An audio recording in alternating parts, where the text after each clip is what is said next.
Olá, eu sou o Sérgio Sena da Sena Electronics. Olá, sou o David Martins do David Martins Engineering e bem-vindos ao quê? Continua lá. 0x0F! Epá, conseguimos dar a volta, quer dizer, ainda não demos a volta ao hexadecimal. Ainda não demos a volta, só para a semana. Mas estamos no precipício, mas já estamos a olhar para o seguinte.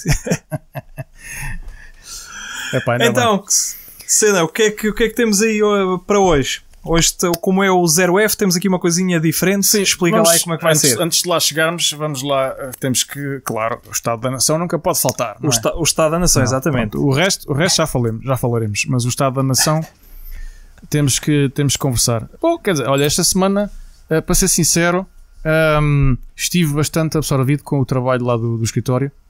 De volta de um projeto novo. Não fiz, a nível pessoal, não fiz grande coisa. Aquilo que eu fiz alguma coisa, estive porque é o bichinho, isto é mais forte que eu, e então agarrei no projeto que eu tenho do MIDI, aquela comanda de vida da China toda montada já, e que tinha lá aquele problemazinho que tinha a ser alterado. Depois subi-lhe a revisão. Subi-lhe a revisão, corri já aquilo tudo. Juntei lá uma coisa no esquemático que eu achei que não era por isso que ia encarecer, nem vai, são que 2 cêntimos ou 3 cêntimos por placa, pois. Não é por aí. E fica melhor assim. E pronto, e vou fazer desta vez, acho que vou fazer 50. Vou mandar fazer 50 placas, porque eu sei que estas que eu tinha aqui já foram. Portanto, as 50 vão de certeza aí também. Isto nem é, eu estou a fazer isto, é o que eu digo, eu faço isto por carolice, não é para fazer vida empresarial disto, porque não dá. Não dá. Sim. Tinha que ter muitos produtos e ia sair vários por semana ao mesmo tempo. Portanto, eu estou a fazer isto por carolice, mais que eu sei que o pessoal da música precisa de produtos com qualidade e a preços mais económicos, e pá, olha, isto é uma carolice e eu não me importo de fazer, e pronto, e também estou entretido. Olha, foi o que eu estive a fazer mais. Não estive a fazer mais esta semana, foi isso. Ainda não acabei. Tenho que fazer a geração dos pacotes dos fecheiros e do pacote digital, pronto, dos fecheiros, e depois a encomenda. Isso faço no fim de semana ou a semana que vem. Também não há pressa. Aproveito para mandar vir tais plaquetas especiais de corrida que a gente tem aí, os dois. Pois é. É capaz de ir na mesma encomenda. Já me chegaram os componentes todos pressa. Agora ia-te dizer, é verdade, já chegou tudo. Excepto o micro. Isto é sempre a mesma coisa. O micro eu mando vir da RS ou da Farnell, põe aqui isso no dia a seguir. Não é por aí. Pois aí há essa vontade, há essa hipótese, digo. Pois aqui, aliás, aqui eles põem no dia seguinte também, mas segundo sei, tu aí tens a distribuição é gratuita, o shipping. A RS tem distribuição gratuita aqui para o Reino Unido e entrega-te no dia a seguir. Pois. A Farnell tem um mínimo de 20 libra ou 30 libra e entrega gratuito depois disso, também no dia a seguir. Além, quer dizer, a RS tem aqui um armazém em Glasgow, o que eu sempre que vou para o centro da cidade, olho para longe e vejo os armazéns e está lá o da RS, vê-se o símbolo da RS. O que é curioso. É curioso e é bom, porque assim garante que as coisas é ótimo, porque assim as coisas são entregues com rapidez, e eu gosto da RS porque também tem muito material mecânico, sabes? Sim. Faz lembrar um pouco a TME. A TME era um supplier que não usava muito, mas de há uns anitos para cá comecei a usar bastante, porque eles estão... no geral, acho que tem muito bom preço. Pois. No geral, algumas coisas assim mais exóticas, digamos, consegue-se lá encontrar quase tudo, e tem muito material mecânico, sim, também. E então fica muito ali para com a RS, em dimensões diferentes, em dimensões muito... Mas, por exemplo, só um à parte, eu comprei um ventilador de 120 por 120, com dado caudal, o mesmo ventilador com características semelhantes, Na TME, eu comprei na TME por 14 euros, por aí. O equivalente na RS, o mais próximo que tinha, custava à volta de 40. É possível. Depois já há assim umas coisitas com umas diferenças. A RS não se pode dizer que seja mais barata, porque não é. Nesse material e mesmo em componentes eletrónicos não é mais barata, mas tem uma coisa... São muito rápidos. Além da velocidade de entrega, o que tem normalmente em catálogo tem em stock. Estás a ver? E pois. Isso para mim é um ponto a favor. É que eu às vezes estou na Farm ou na Mauser a escolher uma coisa e depois vejo, fora de stock, só entregam daqui a 4 semanas ou 8 semanas e eu, olha, vou ser cheio de moscas. Quer dizer, eu preciso da peça e depois vou à RS, apesar de ser mais cara, mas está lá em stock. Mas está lá. Ok, pronto, e assim quando precisar de alguma coisa urgente, e há coisas, olha, caixas e transformadores, há coisas mais económicas na RS do que na Farnell ou na Mauser. Sim. Porque é um material que não é tanto eletrónico, é mais elétrico, mais para a indústria, e então esse material às vezes acaba por ser mais económico, o que é bom. Pronto, eles são muito fortes nisso. Essa parte mais industrial, eles têm muito material. Sempre foram. Olha, foi a minha semana. Esta semana, olha, desta vez não tenho muito para dizer. Estava a contar receber aí umas coisas, mas não chegou nada, está tudo atrasado com os correios. Já foi. Mandei umas encomendas, já recebi um e-mail de um cliente a dizer que devia ter chegado num dia e não chegou, e pronto, esta malta não tem paciência para nada, então tive que acalmar e oferecer os portos. Pronto, é assim. Mas isto, os correios não está nada. Ouvi dizer que andava para aí um problemazito com os GTT. Nada. Foi um problemazão. Eu acho que já no último podcast tinha falado que existem 10 pacotes que eu enviei que estão no ar, porque supostamente saíram de Lisboa, mas não dão entrada em mais nenhum sítio. Estão no ar. É um buraco negro. É isso. O problema é que após muito reclamar com os CTTs, continuo sem ter qualquer resposta concreta, ou pelo menos uma resposta que justifique algo mais, porque isto, o Covid explica muita coisa, mas que já começa a deixar de explicar, pronto. E então passa um bocado por aí. E como não obtenho resposta, atenção, não façam isto, eu faço porque sou muito chato, mas não recomendo. Mas se tiverem que chegar ao ponto em que eu me encontro, eu neste momento, por cada reclamação que estou a receber de alguém para quem eu enviei o kit e não recebeu, e já deveria ter recebido, aliás, em teoria, todos eles já deveriam ter recebido, porque entregamos em todo como é que é? Entregamos em todo o mundo até 5 dias. Portanto, é o que está lá escrito, não sou eu que estou a inventar, está lá escrito. E então, por cada reclamação que eu recebo, só já vou actualizando os dias e envio para os CTTs. Portanto, eu vou-lhes encher a caixa de correio de spam, mas pode ser que alguém pegue naquilo e que ao menos dê uma justificação. Porque pelo menos saber onde é que aquilo está. Sim, ao menos que digam que realmente já saiu de Lisboa e está na alfândega, e está no aeroporto, está na alfândega do país de recepção. Ao menos isso, não é? É que o tracking number não recebe qualquer update. Eu sei, tenho alguns exemplos de alguns que não são estes, de alguns que foram chegando. Quem deveria o destinatário recebeu, fez o excelentíssimo favor de me informar que já tinha recebido, apesar de eu ter colocado tracking number naquilo. E o pacote tem só, ou seja, o último estado é International Shipping, qualquer coisa, Lisbon Airport. Portanto, ficamos ali, a culpa afinal é de quem? Afinal, os nossos CTTs não são assim tão maus, e é os correios dos outros países que recebem o pacote e não picam os pacotes. Tem que haver aqui uma justificação.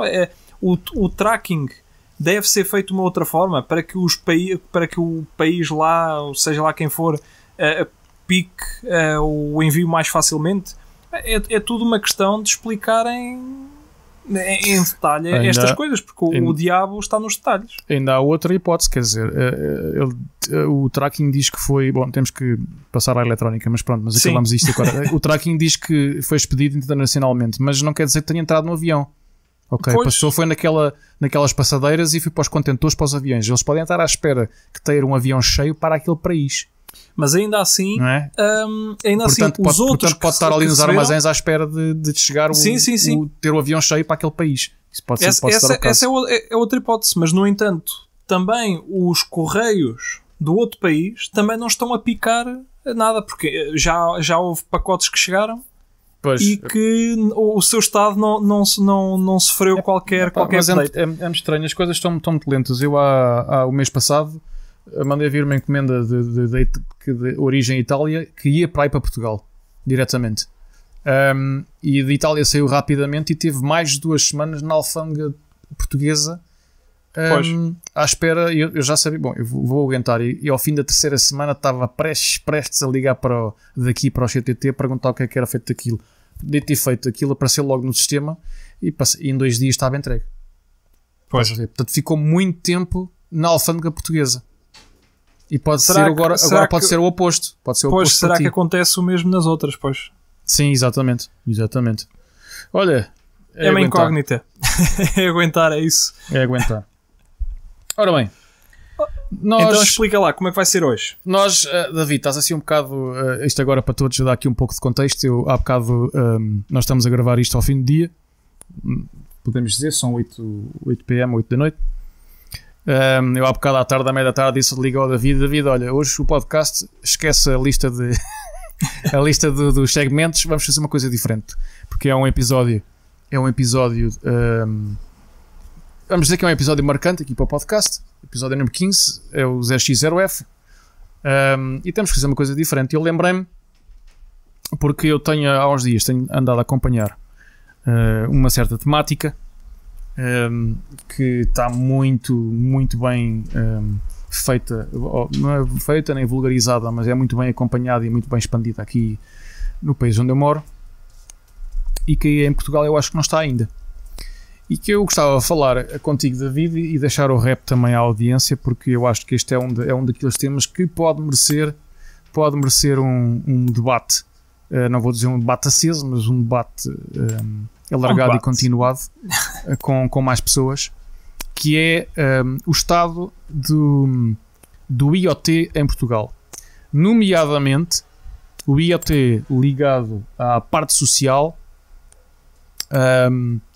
e à parte industrial. São 2 vertentes completamente diferentes do IoT e que eu acho que são bastante importantes, e que cada uma delas merece uma discussão diferente. Portanto, eu tenho alguns tópicos onde podemos começar na parte industrial e na parte social.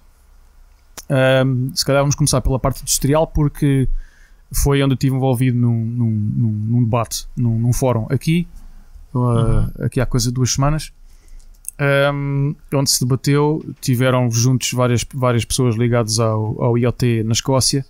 A Escócia, para que se saiba, é um dos países da Europa, mesmo à frente da Inglaterra e tudo, é um dos países da Europa que está à frente da instalação ou do uso do IoT em vários segmentos, tanto industrial, comercial, social e outros. E então houve um fórum que foi promovido por uma organização que foi formada há coisa de 4 ou 5 anos, de propósito para monitorizar. Eles não controlam, não podem, é uma organização sem fins lucrativos. As pessoas que estão à frente daquilo estão à frente de outros departamentos em empresas ou universidades, e então criaram uma organização para monitorizar, acompanhar,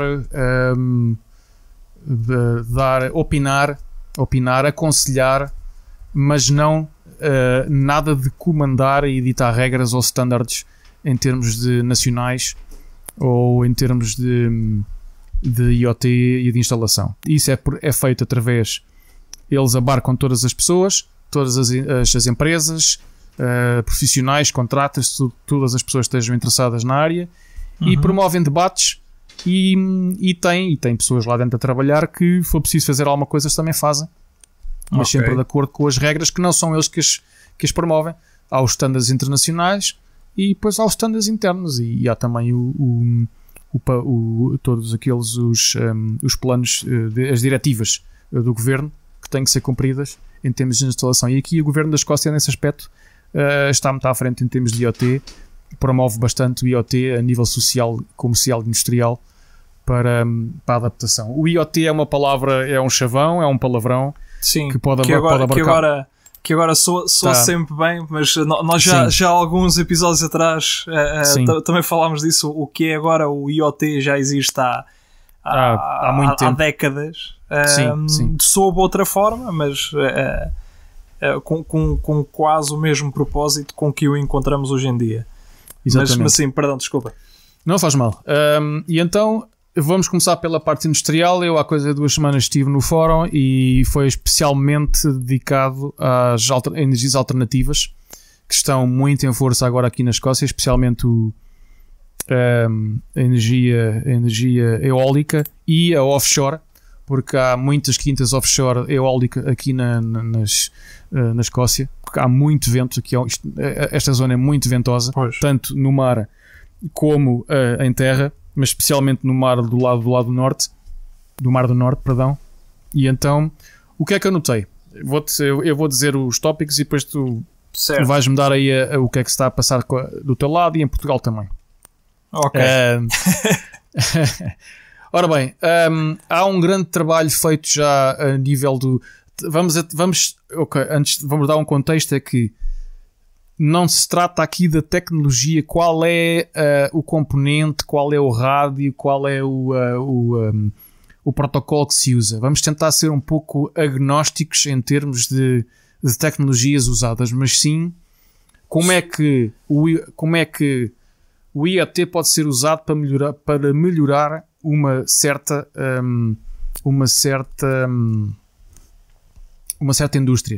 indústria ou uma certa zona social, não sei, mas já lá vamos à social.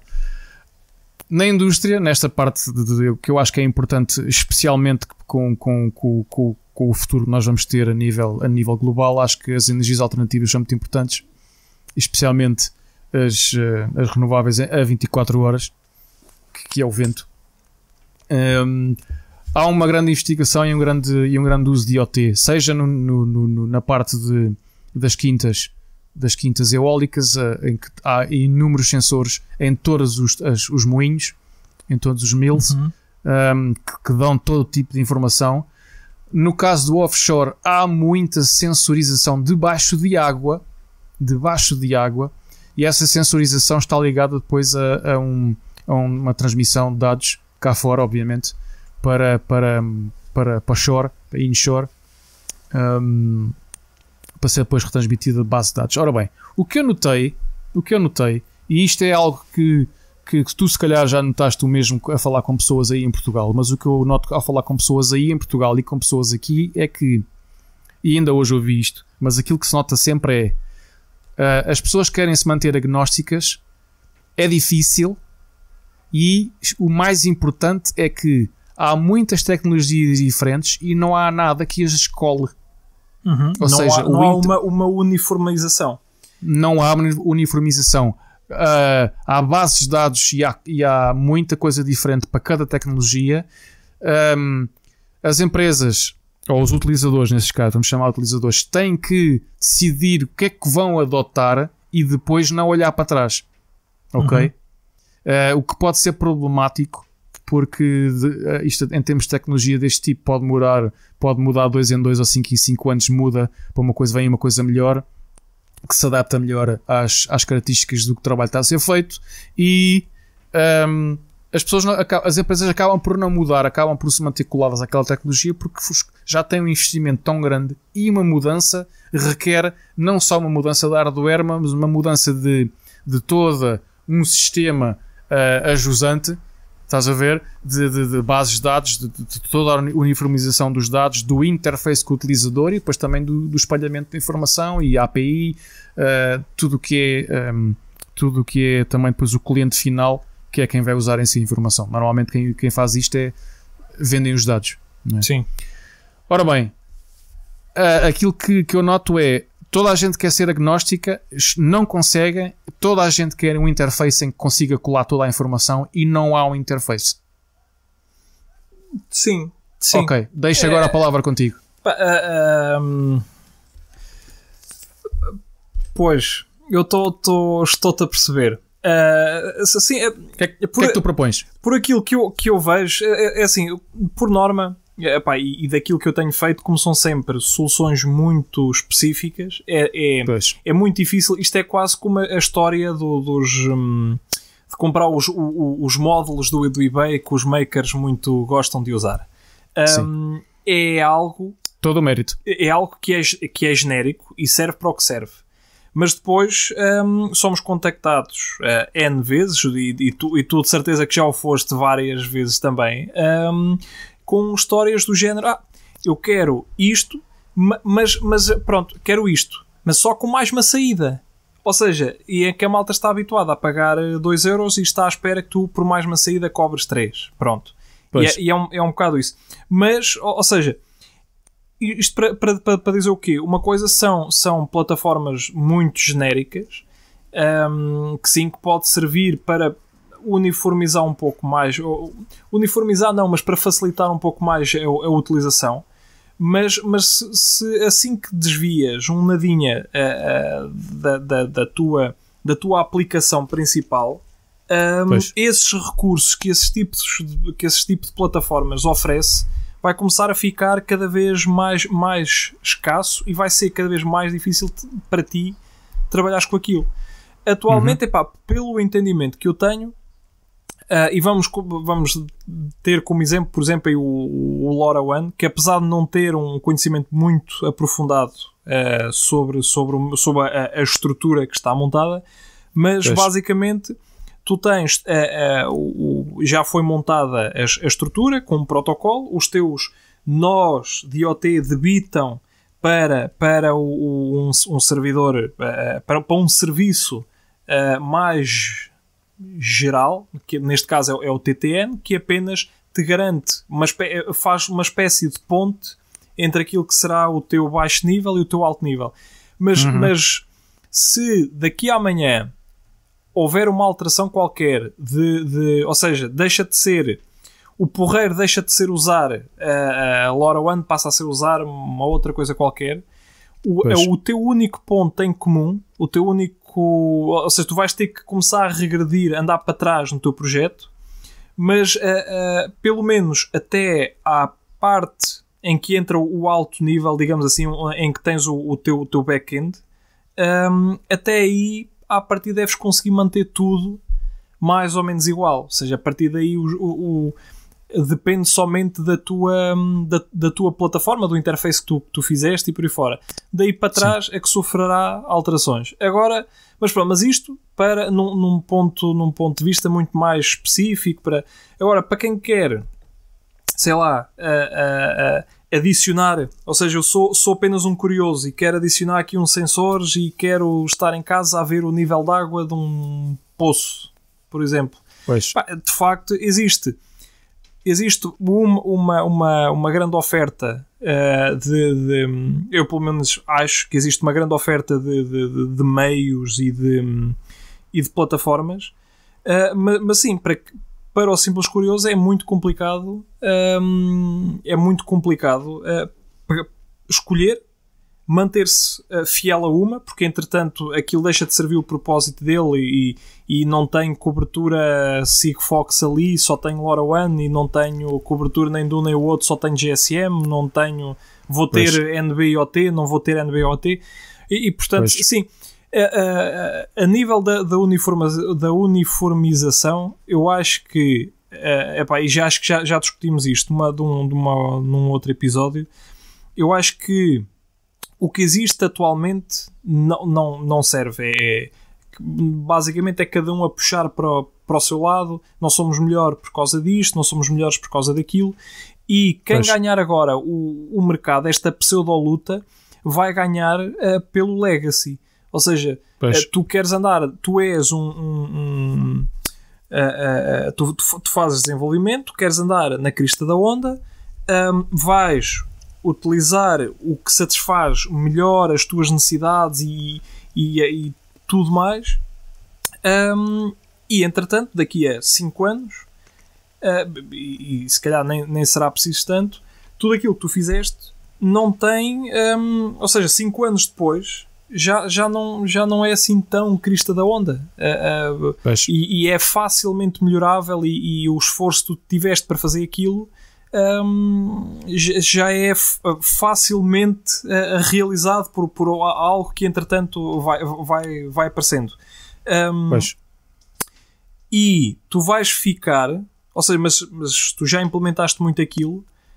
Essas marcas que entretanto estão agora a apostar na abertura, digamos assim, do IoT, essas certo. marcas vão ficar sempre com o mercado do legacy. Eu tenho isto e vou continuar a preencher aquele mercado, porque entretanto houve muita gente ao início que começou. Mas eu acho que o grande salto será com o NB-IoT. Eu pelo menos quero acreditar que seja aí que isto vai mudar e que possa uniformizar. Mas acho que vai ser sempre preciso teres o engenheiro, o gajo que vai projetar aquilo e o gajo que vai fazer aquilo, porque cada aplicação é uma aplicação diferente, e em conseguir-se trabalhar para algo genérico, uma plataforma genérica, qualquer coisa que facilmente satisfaça as tuas necessidades, não sei o quão fazível isso poderá ser, porque já que para mais não seja a nível de optimização, porque vai haver sempre um nichozinho qualquer, mas é possível teres uma pré-plataforma em que tu depois dentro daquilo podes, mas isso acaba por ser o que já existe atualmente. A malta que faz back-end e tal, aquilo não está tudo, eles não andam a reinventar a roda, aquilo já está tudo pré-feito, eles depois vão manipulando de acordo com o que tu queres. Ou seja, no nosso caso eles não andam a fazer as libs para os periféricos dos micros, eles aquilo já está, ou seja, é quase que algo meio modular. Sim. Mas força. Continua, desculpa. Não. Eu ia dizer que, pronto, eu aqui neste caso, aquilo que eu notei, e depois ao falar no fim com uma pessoa, com a indústria aqui, foi que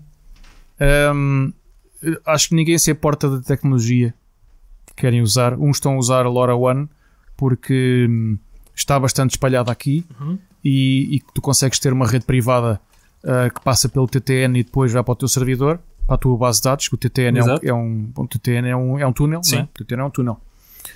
E depois há outros que estão a usar o Sigfox, mas vão sair porque o Sigfox está na hora da morte, está para acabar. O NB-IoT, que já tem eliminação aqui no Reino Unido, já estão a começar a usá-lo também. Ok? E sem falar nos outros que estão a usar mesmo a GPRS 4G. Sim. Que tu abres uma ligação e mandas payloads de bytes pequeninos, não tens muita informação e tu pagas se calhar 1 ou 2 libra por mês, por gigabyte. Sim. Por mês. Isso dividido pelos cartões todos não é nada. Portanto, é só pela energia que realmente o modem gasta. Portanto, aí depois também tem a ver com a aplicação que precisam. Mas neste caso, a maior parte deles, uma parte tinha aplicações que tinham energia sem problema, não tinham constante, e outra parte que precisava mesmo de baterias que aquilo aguentasse no mínimo 2 anos. Ok, portanto temos aí duas fações que são importantes, mas que vão direcionar também qual é a tecnologia que tu vais usar. É isso. E todos queixavam da mesma coisa, independentemente da tecnologia que eles usam, porque para eles é indiferente, vai dependendo do uso do cliente. Não há interfaces, os interfaces são todos diferentes, embora a base de dados deles seja a mesma. Eles não têm um túnel, não têm nada que lhes faça uma transição entre aquela tecnologia e o túnel deles, e a base de dados deles. É isso que eu notei, e é isso que está a custar com que a adoção não seja maior e mais rápida. É que tens várias tecnologias diferentes, tens várias formas de canalizar essa informação pelo Ether ou pelas redes, e depois tens vários tipos de backends e bases de dados, não sei o quê, e depois tens vários tipos de informação, de apresentação de informação, que é o interface. Portanto, há aqui uma série de coisas que não está... Que parece que cada empresa que chega agora ao mercado cria uma coisa nova. Porque, estes gajos não têm aquilo, vamos criar aqui uma coisa nova ao nosso jeito e vamos lançar no mercado. E, portanto, há uma quantidade de empresas de túnel, de back-end e de interface que não fazes ideia, que eu andei a ver e até fiquei parvo. Não estava à espera. E cada vez aparecem mais empresas de interface para o utilizador. Ora, isto acaba por ser complexo e eu compreendo o porquê disto. Portanto, tentar ser agnóstico, manter ligado a uma tecnologia durante vários anos, pelo menos que justifique o investimento, porque está um investimento. Sim, depois. Cada vez que tu te fazes uma transição de tecnologia, tu tens que há um investimento tecnológico, todo o desenvolvimento novamente. É um pouco isto. E aí, pá, eu acho que já estou a ver onde é que queres chegar. Mas eu acho que não deveria de haver, sim, ok, deveria de ser criado agora, em que já estamos mais ou menos estabilizados com algumas boas tecnologias. Deveria ser criado talvez um consórcio que uniformizasse, por exemplo, ou seja, já que para mais não se fosse, os protocolos. Ou seja, quer eu use Sigfox, quer eu use LoRaWAN, quer eu use o ABC, que ainda está para aparecer, pelo menos que o método utilizado em todos eles, aliás, já nem vou por aí, pelo menos o protocolo utilizado em todos eles que fosse igual. Em que tens mais largura de banda, consegues ter um bitrate maior, num tens menos largura de banda, consegues um bitrate menor, mas isso são restrições daquele hardware em específico, mas pelo menos haver algo que uniformizasse tudo. Ou seja, para uma empresa que já criou e que tem implementados a funcionar com uma dada tecnologia, entretanto, imagina que era Sigfox e agora aquilo morre e tal, toda a migração para uma nova tecnologia, e isto não vai, mas também acaba por ser um pouco um negócio, julgo que é também por aí que passa, porque imagina que isto ficava tudo muito bom e que estabilizava, os vendedores, os fabricantes não quer dizer, aquilo ficava ali um pouco em loop, isto está tão bom e vai ficar para tudo sempre assim. Entretanto chega uma coisinha nova e troca-se, ou seja, tu no limite poderias andar com hardware, e isto voltando ao hardware, que não é aqui o foco, mas não é o foco, sim, mas pronto, também o podcast também trabalha por aí. Mas tu poderias andar com um hardware de há 10 anos mudando, ou seja, agora apareceu, vamos mudar de rede, porque inventou-se aqui uma outra forma de fazer isto, em que aquilo tu basicamente, ou seja, mas eu isto acho que estamos a caminhar numa altura em que até há uma temporada, até há uns anos, acho eu, as coisas andavam-se a ver mais modularmente. E acho que agora estamos a ir para um nível de integração tal em que é impossível a ter coisas modulares. A partir do momento que tens um micro, que é micro mais rádio, lá dentro,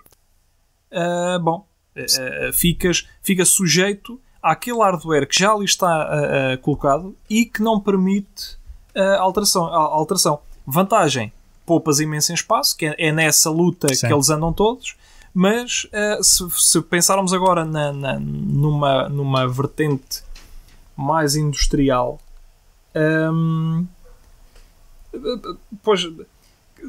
mas também numa vertente mais industrial eles não fazem isto. Uma vertente mais industrial, se for preciso trocar tudo, trocam tudo, ou trocam o hardware todo, desde que o mesmo seja o novo hardware tenha basicamente o mesmo footprint.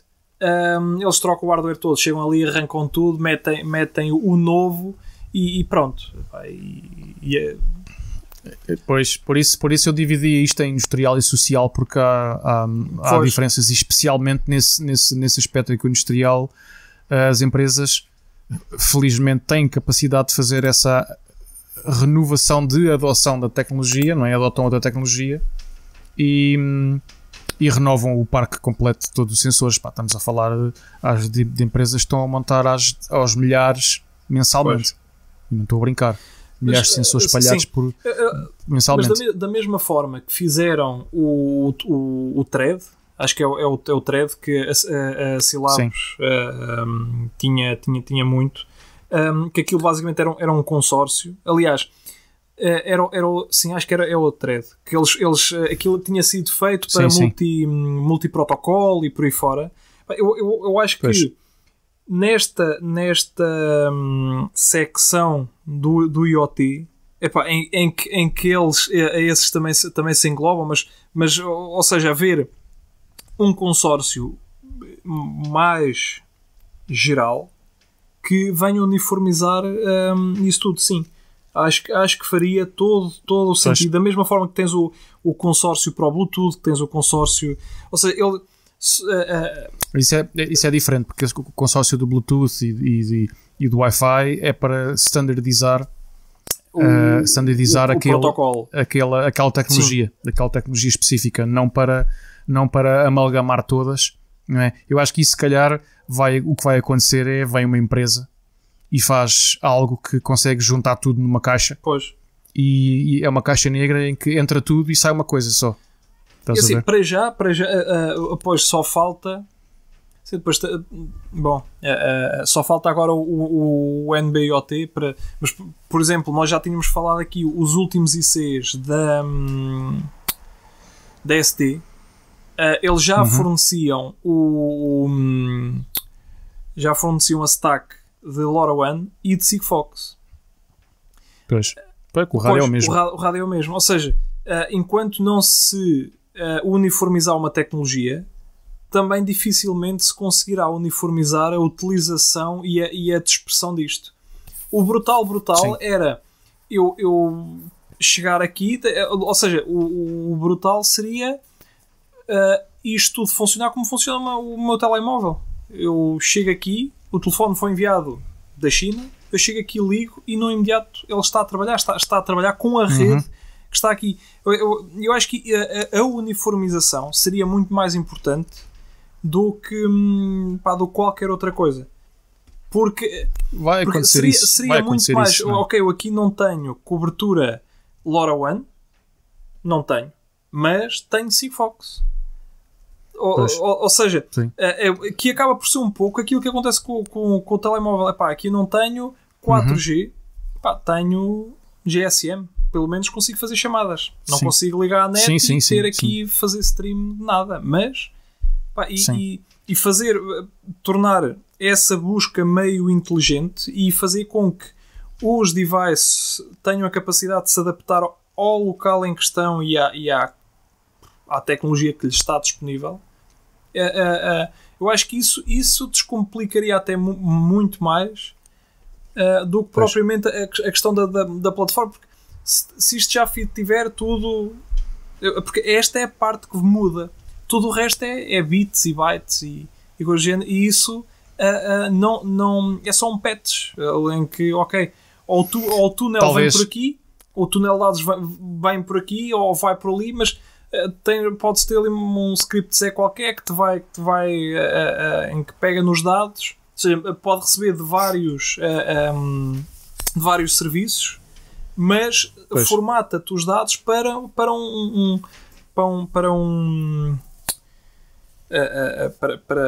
não quero dizer para um protocolo, mas que te formata os dados para num formato. Isto bloqueou aqui, mas num formato que depois é comum faz o túnel para a frente. Pronto, e tu aí faz o túnel standardizado, a tua parte já recebe os dados trabalhados para isso. Pois olha, é isso que é realmente isso que eu ouço na indústria aqui, é que o pessoal não quer saber de tecnologia, quer saber depois do processo. O processo de usar os dados, ou fazer chegar os dados ao destino, que é a base de dados, e depois ao cliente.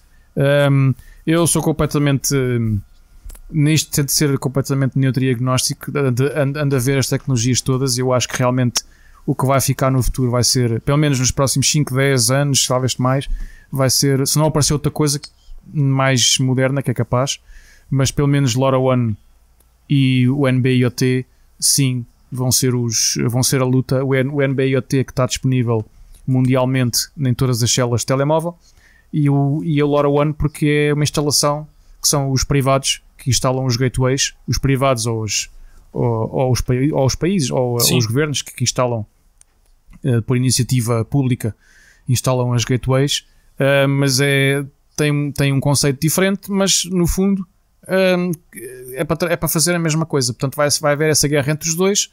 E eu acho que o Sigfox não tem futuro. Aliás, neste momento, e não estamos 2 a 5 anos, mas neste momento já tem pouco peso. E o bom de tudo isto, de teres uma tecnologia que se pudesse moldar de forma autónoma àquilo é que quer ao local em que está, quer a mudanças futuras, e seria um grande passo em que a dada altura, imagina, existe uma normativa qualquer, e deixas de ter Sigfox. Todos os nós que tens instalados neste momento são lixo, não servem, porque vão acabar de ser, porque se não há utilizadores eles acabam por deitar a rede abaixo. Imagina que a própria rede vai abaixo. Isso depois é o outro lado. Imagina que por algum motivo, e isto já aconteceu, já aconteceu em situações de catástrofe e por aí fora, tudo depende muito da rede móvel. Tudo depende muito da rede móvel e cá em Portugal tens muitas zonas que dependem de uma só antena de rede móvel. Ou seja, qualquer coisa que aconteça, e isto é muito comum quando chegam os incêndios, há uma zona qualquer que fica imediatamente sem comunicações, porque o fogo queimou um cabo, porque foi uma antena à vida, porque qualquer coisa. E se nós pegarmos nesse exemplo, e agora imagina que todos os nós daquela zona, não estamos aqui a medir qual é que é a importância dos dados, ou não, vamos assumir que todos os dados são de extrema importância, que é para isso, senão não valia a pena. Ou seja, não existe uma via secundária. Eu tenho uma gateway LoRa, ou a minha empresa está aqui e montou uma gateway LoRa, e à pala da minha gateway dependem outros nós. Se eu por dar cá aquela palha eu desligo a gateway, o serviço vai abaixo, e não existe uma alternativa a esse serviço. Se o NB-IoT que vai ser, ou seja, no caso da iluminação, eu não sei como é que cá as coisas vão funcionar, porque é como te disse, tens muitas regiões, e não é novidade nenhuma, que têm cobertura à conta de uma só antena. Existe um problema com aquela antena, entra tudo em blackout. Se a tua iluminação e por aí fora depende daquilo, a tua iluminação pública passa a depender daquilo, ou seja, também deixas de ter controle nisso. E se quanto mais credibilidade se tiver a dar a um só sistema, maior a importância que ele tem em caso de falha. Se eu começar a controlar as bombas de água que abastecem as aldeias e por aí fora, se eu começar a colocar controle naquilo e tenho uma única forma de comunicação, felizmente, por exemplo, os links entre barragens e por aí fora não utilizam aquilo, tem um sistema à parte. Pronto. Mas imagina que eu coloco tudo isso, ou seja, isto funcionou tão bem durante 10 anos que tu começas a fomentar uma força terrível naquilo. A primeira vez que aquilo falhar, vai arrebentar tudo. E tem que se pensar um pouco, sim, porque... nisso. E daí a alternativa de tecnologias e de serviços disponível para o mesmo nó pode ser uma coisa importante. Exatamente. Sim, senhor. Não sei. Isto de facto é um tema muito, muito filosófico e que dá aqui pano para mangas. Aliás, nós estamos a gravar isto e ao mesmo tempo a pensar filosoficamente nisto, e então a conversa também não é assim tão fluida, porque estamos a pensar em algo, estamos a pensar no que não existe. Correto. Não existe, mas eu acho que pode vir a existir, porque ao espelho do que eu vejo aqui, desta evolução toda que tem havido aqui nos últimos 4 anos, pelo menos aqui neste país, é algo que pode acontecer em Portugal, mas claro, não vai começar pelo governo, vai começar pela indústria. A indústria vai ter que puxar pela carroça para isto acontecer. Foi o que aconteceu aqui e é o que aconteceu noutros países e vai ter que acontecer em Portugal para a coisa andar. Não há uma expressão tão grande, se bem que aqui é curioso, um país que tem 5, 6 milhões apenas e que tem uma expressão tecnológica brutal. A Escócia tem uma capacidade tecnológica fabulosa comparado com Portugal, que tem 10 milhões e meio ou 11 milhões e que, no entanto, a expressão tecnológica é, eu não vou dizer inexistente, mas mas é triste, é apagada, pronto. E então, ok, o segundo ponto que eu queria falar era, debatemos um pouco aqui da indústria, o que é que as empresas podem fazer, como é que as coisas podem ser feitas. Agora, a nível social, imagina que e agora vem ao termo de uma discussão que eu tive hoje de manhã, outro fórum que eu participei hoje de manhã, que é o tema era o IoT, o desenvolvimento social com iniciativa IoT. O que é que está a ser muito feito aqui na Escócia?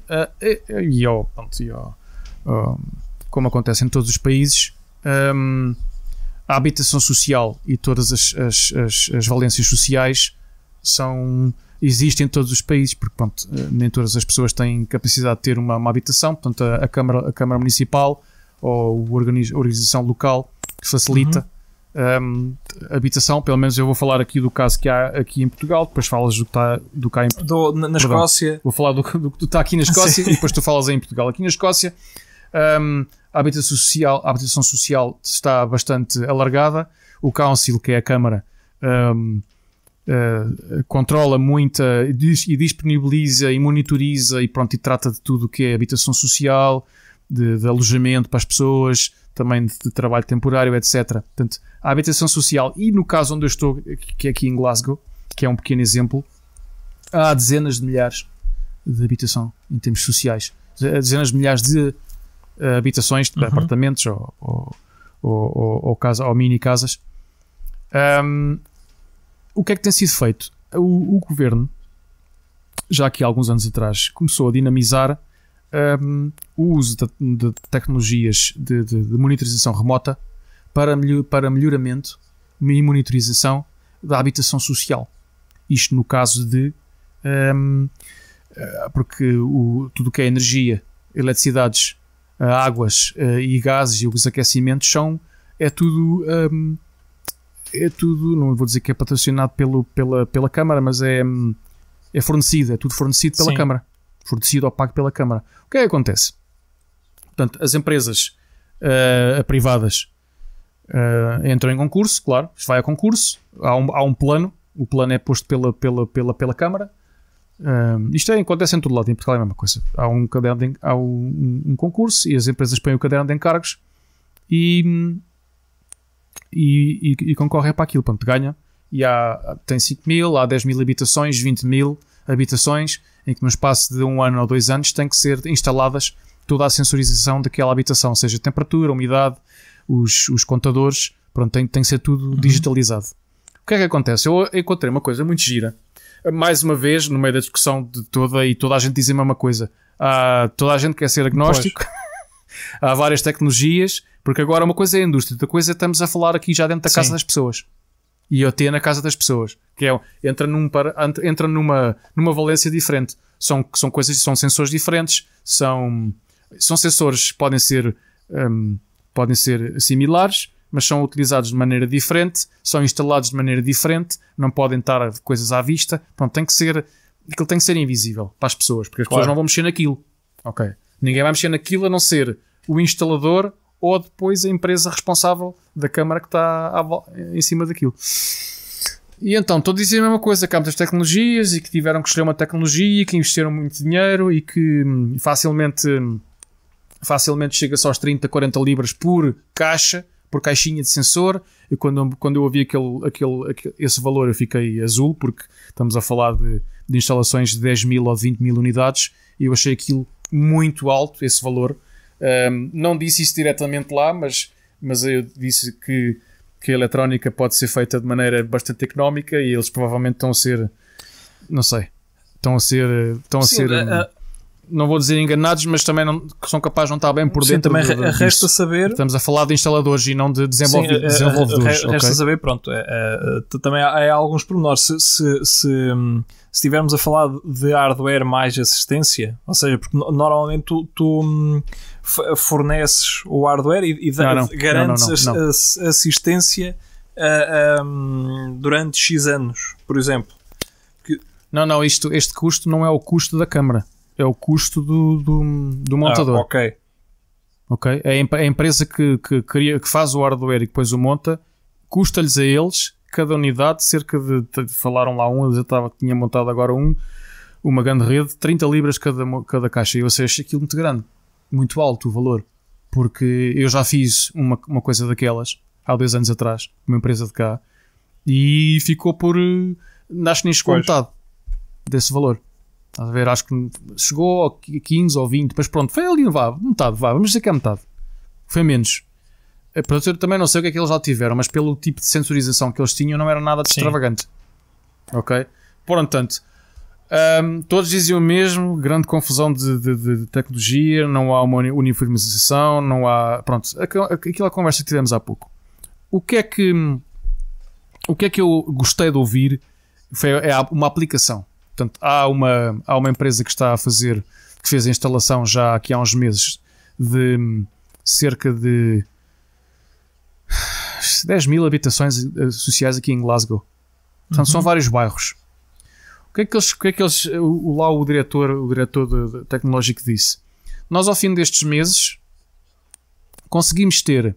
Nós estamos a usar a LoRaWAN. Disseram que estavam a usar a LoRa, e eu percebi que a LoRa só pode ser LoRaWAN.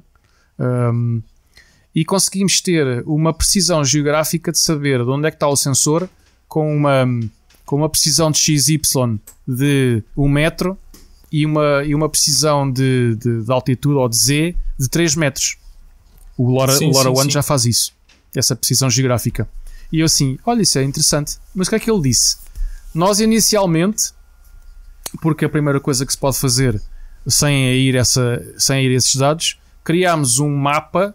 No mapa da cidade, imagina um mapa da cidade e daqueles bairros, que tens um mapa nuvem das temperaturas médias daqueles imóveis, daquelas casas. Portanto, e tu consegues ver quais são as casas que estão a consumir mais ou quais são as casas que estão mais quentes naquele momento. O que é que eles fizeram com a junção com aquela parte da localização geográfica? Conseguem ter um mapa 3D. Eles disseram que eles levantaram o mapa e conseguiram localizar exatamente e conseguiram rodar o mapa visualmente no ecrã e ver quais eram os apartamentos ou as casas que realmente estavam com aquela temperatura, e conseguiam ver que as casas que estão fechadas e desocupadas estavam com uma temperatura excessiva. Ou seja, a câmara já pôs em marcha o plano para arranjar, ou para, não é recuperar, para arranjar, pronto, o problema dos aquecimentos e da distribuição de energia, e aí vão poupar não sei quantas dezenas de milhares por ano naquela coisa toda. Portanto, o que é que em termos de IoT social achas que se está a passar em Portugal? Isto é um exemplo, eu ouvi vários exemplos hoje. Este é um exemplo que eu achei fabuloso de instalar isto IoT em casas das pessoas e ao mesmo tempo ter uma monitorização constante e, passado algum tempo, conseguir fazer uma retificação não do que está instalado, mas de uma retificação de energia, de águas, etc. Atualmente cá, e pelo menos que eu tenha conhecimento, a única coisa que vai aparecer aí nos próximos anos, que até não quero estar a errar, mas eu acho que já deveria estar implementado, porque tinha saído uma diretiva qualquer que até, não sei se era até 2021, que todos os contadores teriam que virar smart meters ou qualquer coisa assim. E acho que cá vai ser a grande contribuição disto do IoT, vai ser aí, né? Não é mais nada, é passar todos os medidores, porque só isso, eu acho que já é uma medida enorme conseguir, e acaba por ser um bom teste. Eu sei que eles, alguns no Alentejo, acho que é uma vila qualquer que está já há alguns anos em teste, mas julgo que é com uma tecnologia completamente diferente, e eles tanto andaram à espera, a aguardar, que julgo que deve ser ou isso, ou então eles agora para 2021 tinham que montar tudo. Entretanto, devem andar aqui a enrolar um pouco a ver se chega o NB-IoT com força, para já que vamos montar isto tudo, vamos montar com a tecnologia mais recente que vai aparecer agora, para garantir o funcionamento, ou seja, para garantir o time of flight, ou o time of life dos equipamentos que estamos a montar agora, o mais extenso possível, porque se vamos apostar isto, aí sim voltamos outra vez, há tantas tecnologias que não se sabe muito bem qual apostar, e por aí fora, e navega-se ali um bocado naquilo, e julgo que se não implementaram até agora, ou é por causa dos atrasos comuns daquelas burocracias normais, e querem sempre atrasar ao máximo, mas eu julgo que havia uma diretiva qualquer para passar tudo para smart meters até, não sei se era até 2021, mas seria algo assim. E isso já vai ser um grande salto. Eu posso dizer a título de exemplo que sim, eu devo estar há 6 meses sem tirar uma contagem. Eu teimei que não vou ser eu que vou tirar as contagens ao contador. Por isso é que o contador se deixou na rua. Se fosse para eu fazer, o contador fazia-se dentro de casa. E o contador deixou-se na rua por algum motivo. Deixou de haver o leitor cobrador. O homenzinho que andava aí a tirar as contagens e por aí fora. E agora, isto foi... Como antes vinha todos os meses, há uns anos, depois passou a vir de 2 em 2, depois de 3 em 3, depois até que chegou a um ponto, e eu tenho assim nos últimos 4 anos, havia aqui na vila onde moro, vinha o leitor cobrador, e neste momento não há. Portanto, neste momento eu devo ter, a última leitura deve ter sido dada por mim só por descarga de consciência, e já deve ir com alguns 6 meses. E antes dessa, exatamente igual, outros 6 meses. Portanto, e acho que isso o grande contributo vai ser aí para um maior controle, quer das famílias, quer das energéticas, saber que casas ou que bairros mais consomem, as horas, tudo isso. Ele já tem uma análise muito boa disso. Isto, quem pensa que não é assim, desengane-se. Eles, no caso da EDP, que não sei se é a EDP que trata disso ou será a REN, eles já fazem uma análise muito, muito, muito boa de tudo isto, porque é sobre eles que recai a garantia do fornecimento de energia. E se não houver um cálculo correto dos picos e por aí fora, por exemplo, uma central térmica não arranca, ou seja, não arranca e para instantaneamente. Eles levam, aquilo leva não sei quantas horas até começar a ter um pico de produção e leva outras não sei quantas horas só para arrefecer. Por isso é que eles, nos gráficos, eu já não me recordo como é que chama o site, mas existe um site onde é possível ver os dados todos, ter o historial de todos os dados da produção energética em Portugal.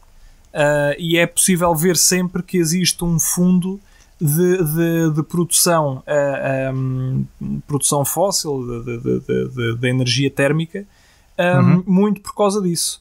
E muitas das vezes nós estamos a enviar, nós estamos a ceder eletricidade à Espanha, gratuitamente, nós exportamos eletricidade, e a pergunta que normalmente se faz é: então, se estamos a exportar eletricidade, porque é que estamos na mesma a queimar carvão? Para quê? Ou neste caso gás natural, ou o que é que seja. Muito por causa disso, porque estas centrais não podem ser paradas. Não se pode parar sob o efeito de quando no pico seguinte não as termos prontas para fornecer energia. E também há aqui só um dado curioso, não tem muito a ver com isto, mas o veio, no caso da central do Pego, o veio da turbina é tão longo que, se parar a sua rotação, ele empena. E então aquilo tem que ser montado no sítio e tem que estar em rotação contínua. Porque a distância entre o rotor e o entreferro do stator é uma coisa mínima, e ao comprimento que aquilo tem. Pronto, isto só uma curiosidade.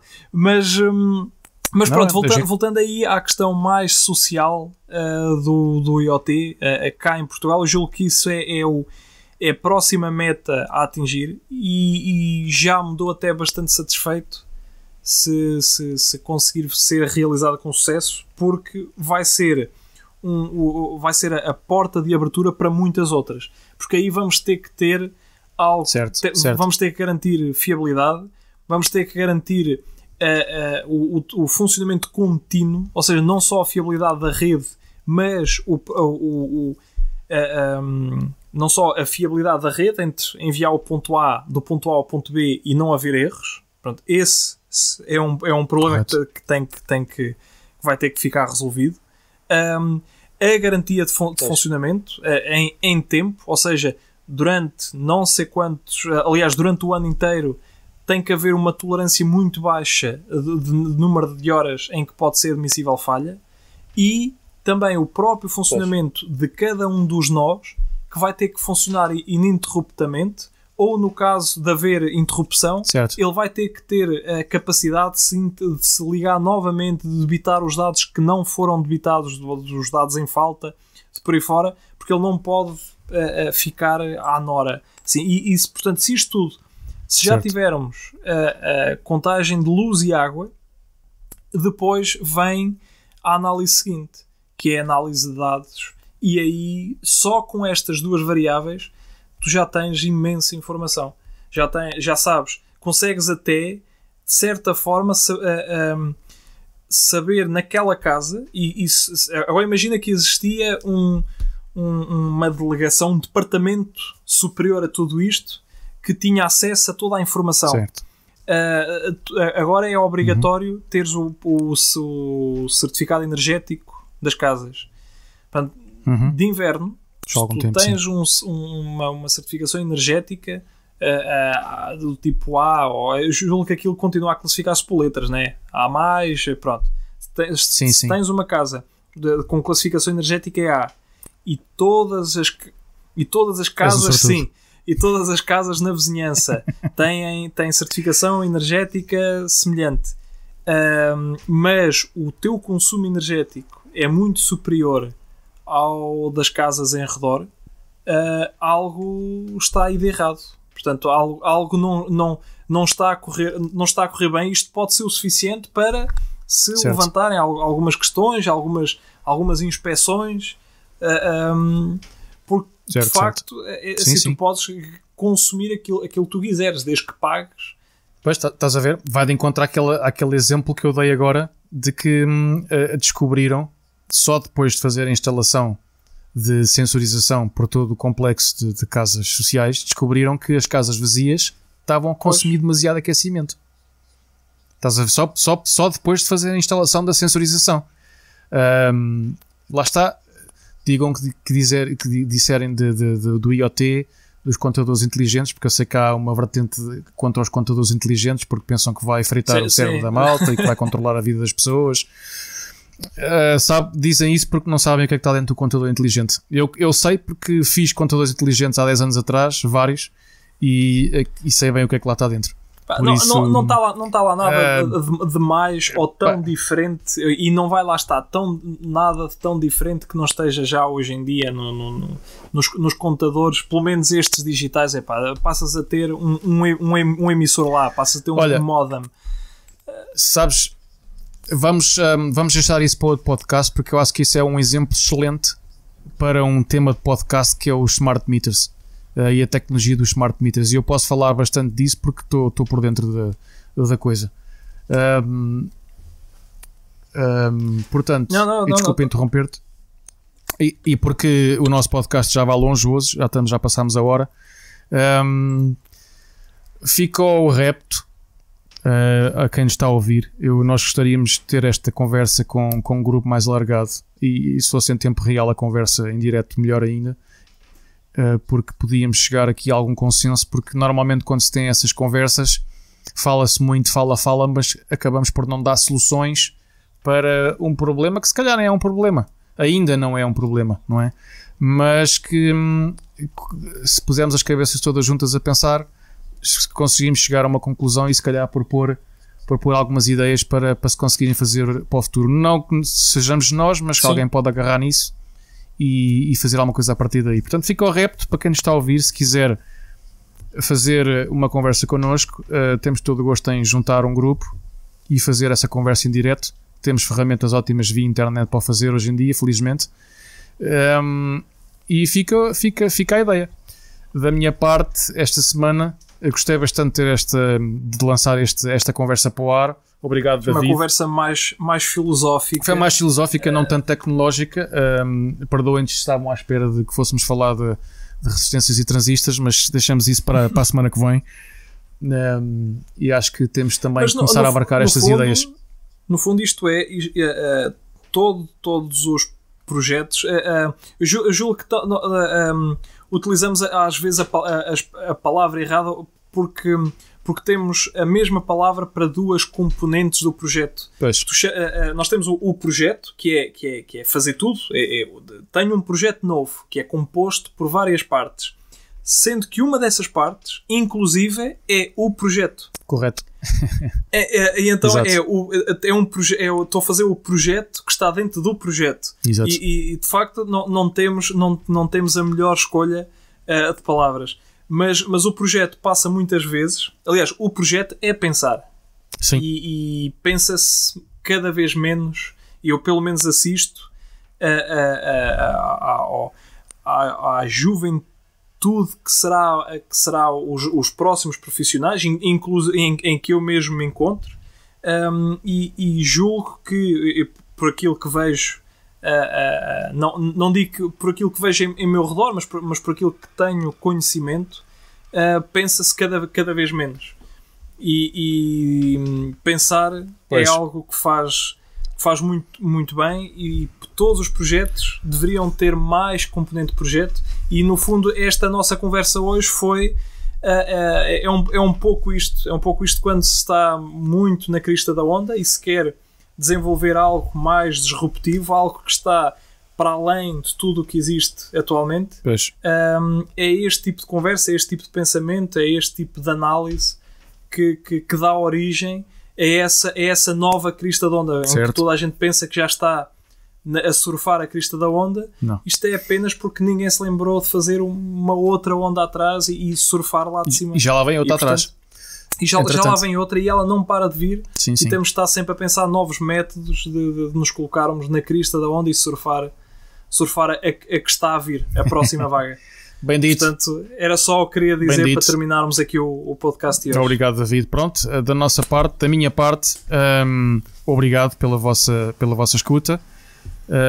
Eu peço que, por favor, se gostaram e conhecerem alguém que possa gostar e estar interessado, façam o reencaminhamento do podcast, do nosso endereço, que já estamos disponíveis no Apple Podcast, no Google Podcast, Spotify e outros também. Façam um like, mandem-nos as vossas mensagens. Eu sei que algumas pessoas têm mandado, pelo menos têm dado algum feedback. Obrigado pelo feedback. E estamos à vossa disposição se quiserem algum assunto em particular que nós debatemos aqui. Ou então para se criar um grupo numa próxima edição especial, certo. De se criar um grupo de discussão e fazer um episódio diferente com mais alguém, sim.